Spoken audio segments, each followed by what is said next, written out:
Washington woman opens up about the day her brother became her son.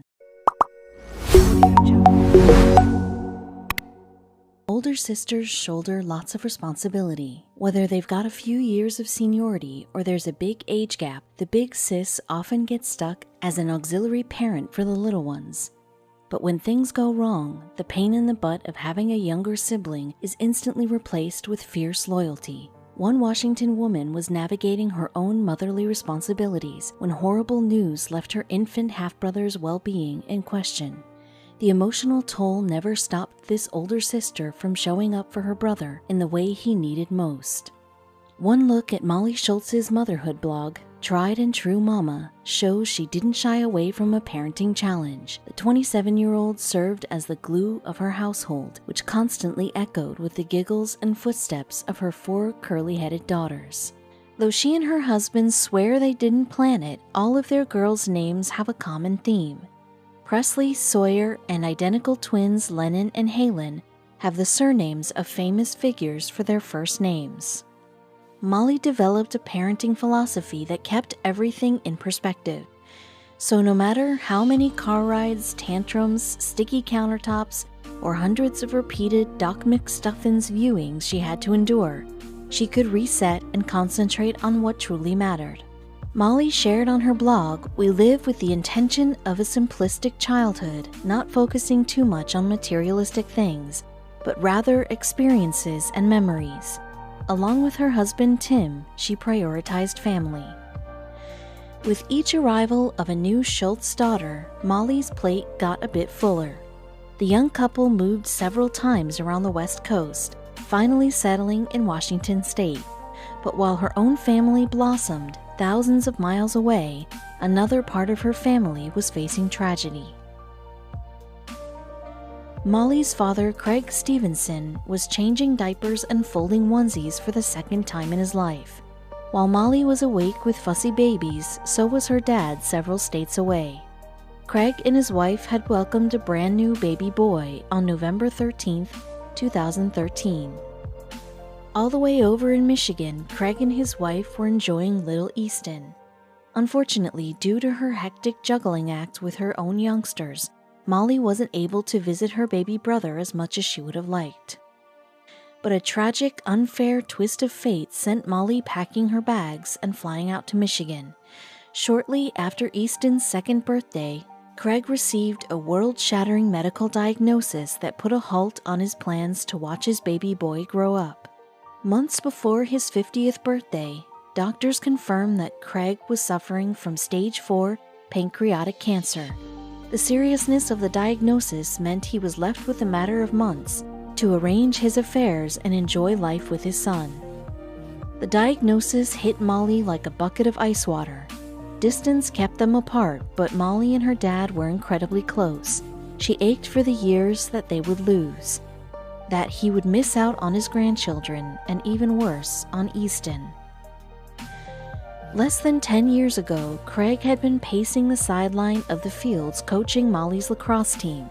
His current chores included chasing his toddler and picking up toys. How could it be possible that a guy with so much life could be dealt such a hand? In the next few months, Craig and his family were gravely preparing for the end of his life. His cancer became even more progressive, and the physical toll transformed the once healthy man. Sadly, another tragedy was on its way. Despite learning to answer the phone with trepidation, Molly was still gutted by the words coming across the other line. One day after celebrating his 50th birthday, Craig's wife overdosed on heroin. A horrible hidden family truth could no longer be ignored. "Heroin was a secret in my family," Molly wrote in a blog post. "It was a secret people tried to bury deep down until the ugly mask came out full force. Sadly, Easton was home with her at the time." Molly's 85-year-old grandfather discovered him when he stopped by the house for a late morning visit. He was the one who called the EMTs, but sadly, it was too late to save Easton's mother. Molly didn't have to think twice. She packed up her twins and boarded the plane. Her mind darted through possible explanations. Was her father aware of his wife's heroin addiction? How could he keep this secret from her? However, the moment she reached the door of her father's hospital room and saw his cancer-devastated appearance, her questions and accusations melted away. Rage and anger were useless at a time like this. Together, the entire family had to stifle their grief the best they could. Time was limited, and there needed to be a plan for Easton's future. Compartmentalizing the heavy weight of two unbearable tragedies, Molly and her family mulled over the choices for her brother. The group consensus kept landing on one option. Easton would go live with Molly in Washington. Molly and Tim had enough room, and with the company of their 4 little girls, Easton would fit in seamlessly. Plus, Craig would have the comfort of knowing his son was unconditionally adored by his older sister. Once the decision was made, it wasn't as simple as packing Easton's bags and purchasing airfare. Legal steps had to be taken, and fast. Craig was growing sicker, and the arrangements rested on his signatures. Molly remembered, "I tried so hard to imagine the pain and sacrifice my father must have felt in those moments. He knew he wasn't going to live much longer, but he sat there with his mind as sharp as ever, signing away his rights as a father." Friday, March 11th, 2016 marked the day Craig signed over guardianship of Easton to Molly. By Monday, they'd gotten the good news. The judge had granted their proposal. Craig was so relieved. "Oh, Molly," he said, "that makes me so happy. I love you so much." However, the very next day, Craig succumbed to his illness. It was almost as if he had been saving his strength to ensure Easton's security, and he could finally rest. This sentiment rang true for Molly. I had heard stories of people hanging on to say goodbye to family members or hanging on to watch their kids graduate, but this was the first time I actually believed in it. 12 days after donning black for her stepmother's funeral, Molly solemnly repeated the ritual to attend her father's services. Now her biggest physical reminder of her father was the innocent 2-year-old orphan brother that shared her smile. However, in the aftermath of her father's death, Molly received all the paperwork associated with becoming the guardian of her brother. The medical folder was much thicker than that of the average toddler. Paging through, Molly felt her stomach clench in renewed fury. At the time of his birth, Easton was addicted to heroin. What she had previously believed to be stomach issues was actually a several weeks-long opiate withdrawal in the NICU.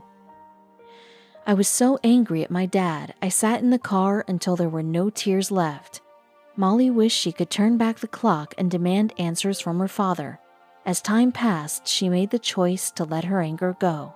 Eventually, Molly realized the disease isn't a choice and affects even well-intended parents.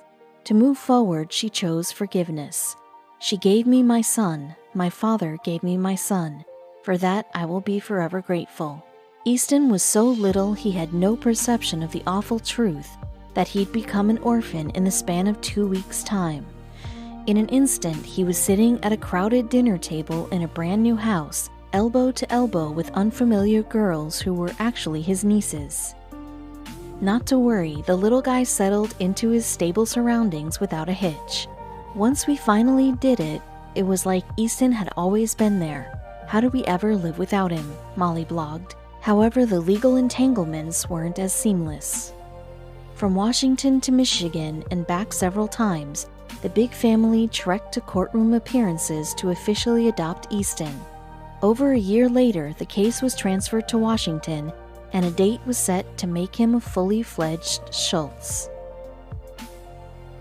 Dressed in corresponding cheery colors, Molly, Tim, their 4 daughters, and an adorable, bespectacled Easton sat down in front of the judge.